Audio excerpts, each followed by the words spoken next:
Hi hello எல்லாருக்கும் வணக்கம். நம்ம இன்றைக்கி தக்காளி சட்னி எப்படி பண்ணுறதுன்னு பார்க்கலாங்க. தக்காளி சட்னி தானே, எல்லாத்துக்கும் தெரிஞ்சது தானே, இது என்ன இவங்க புதுசாக ட்ரை பண்ண போகிறாங்க அப்படின்னு யோசிக்காதீங்க. கண்டிப்பாக இது புதுசாக தான் இருக்கும். நீங்கள் வீடியோ ஃபுல்லாக பாருங்கள், உங்களுக்கு இது எப்படி இருக்குன்னு தெரியும். இது ஸ்பைசியாலாம் இருக்காதுங்க. மோஸ்ட்டாக தக்காளி சட்னினாலே எல்லாம் காரமாக தான் வைப்பாங்க. இது காரமாக இருக்காது. இது உங்களுக்கு கொஞ்சம் ஸ்வீட் ப்ளஸ் காரம் எல்லாம் கலந்துருக்கும். காரங்கிறது அவ்வளோவா இருக்காது, ஏன்னா நம்ம வத்தலே இதில் கம்மியாக தான் ஆட் பண்ணுறோம்.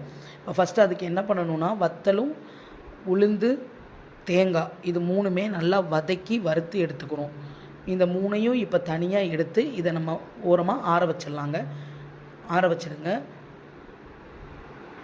அதுக்கப்புறம் சின்ன வெங்காயத்தை போட்டு கொஞ்சம் நல்லா வதக்கிக்கோங்க. நல்லா அந்த நமக்கு பச்சை ஸ்மெல் இருக்கும் இல்லையா, அது போகிற வரைக்கும் ரொம்ப நேரம்லாம் வதக்கணும்னு இல்லைங்க, கொஞ்சமாக வதக்கினாலே போதும். அந்த பச்சை ஸ்மெல் போகிற வரைக்கும் வதக்கிக்கோங்க. எங்கள் வீட்டில் என் ஹஸ்பண்டுக்கு என் பசங்களுக்கும் தக்காளி சட்னி ரொம்ப பிடிக்குங்க. உங்களுக்கு இது தோசைக்கு வச்சு சாப்பிட இன்னும் டேஸ்ட்டாக இருக்கும்.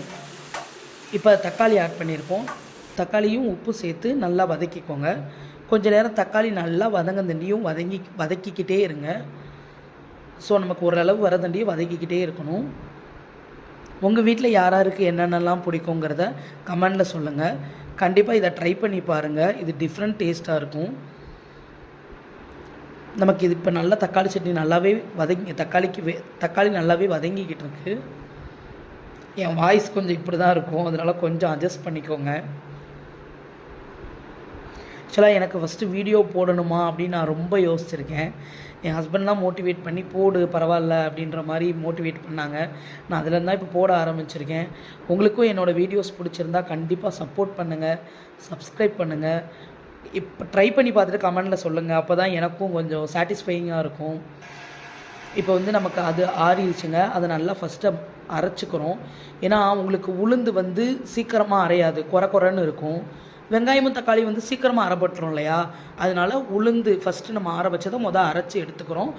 அதுக்கப்புறம் வெங்காயமும் தக்காளியும் சேர்த்து அரைக்கிறோம். ஸோ இப்போ நம்ம ரெண்டையுமே அரைச்சி பாத்திரத்தில் எடுத்தாச்சு. அடுத்து தாளிக்கிறது தான். கடுகு, உளுந்தம்பருப்பு, கருவேப்பிலை, சின்ன வெங்காயம் போட்டு தாளிக்க போகிறோம். அவ்வளோதாங்க. தாளித்து அதில் கொட்டிட்டோன்னா நமக்கு தக்காளி சட்னி ரெடி.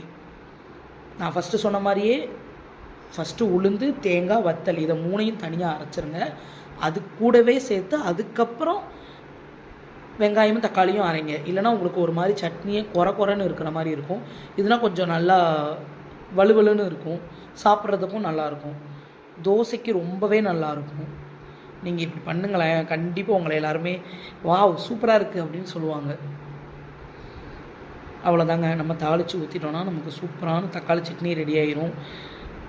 நீங்களும் ட்ரை பண்ணி பார்த்துட்டு கமெண்டில் சொல்லுங்கள்.